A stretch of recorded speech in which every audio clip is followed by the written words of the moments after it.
न तेरा है न मेरा है ये हिंदुस्तान सबका है, नहीं समझी गई ये बात तो नुकसान सबका है। जो इसमें मिल गई नदियां वो दिखलाई नहीं देती, महासागर बनाने में मगर एहसान सबका है।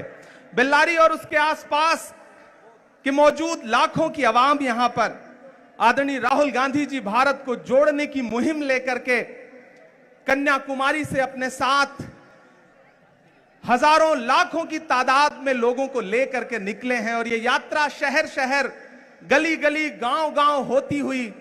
कर्नाटक के बेल्लारी शहर में है। मैं आपसे बात करने के लिए आया था, लेकिन तब तक हमारे नेताजी राहुल गांधी जी आ चुके हैं। मैं अपनी वाणी को विराम देता हूं और बस इतना कह रहा हूं कि राहुल गांधी जी की जो ये मुहिम है, इस मुहिम के लिए हिंदुस्तान का एक एक शख्स राहुल गांधी जी के साथ खड़ा है। और कर्नाटक की आवाम, मैं आपसे ये कहना चाहता हूं कि भारतीय जनता पार्टी की सरकार ने, चाहे वो यहां हो या दिल्ली में बैठी हो,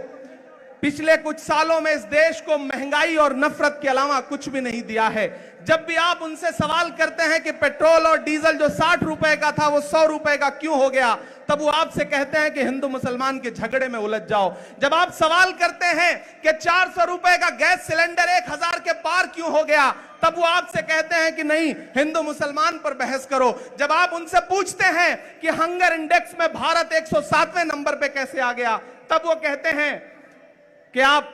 हिंदू मुसलमान में उलझ जाओ। इस तमाम जाल को तोड़ने के लिए, इस तमाम साजिश को तोड़ने के लिए राहुल गांधी जी निकले हैं और हम पूरे हिंदुस्तान की आवाम की तरफ से राहुल जी को सलाम करते हैं, राहुल जी की शख्सियत को सलाम करते हैं। जो बीड़ा उन्होंने उठाया है, मैं उस दिन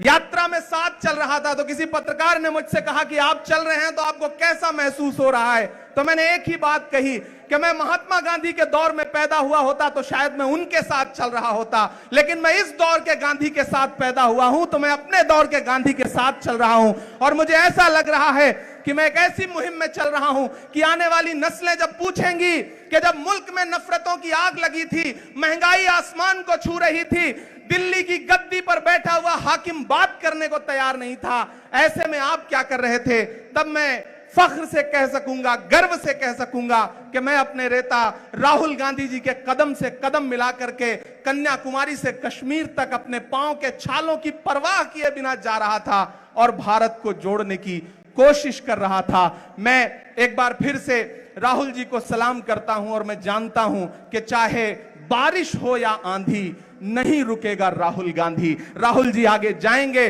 और हम सब उनके साथ खड़े हैं और कर्नाटक से लेकर के दिल्ली तक ये जो नफरत वाली हुकूमतें हैं इन्हें रख देंगे। कर्नाटक में नफरत का नाटक अब और नहीं चलेगा। मैं आदरणीय राहुल जी का एक बार फिर से बहुत बहुत स्वागत करता हूं। धन्यवाद।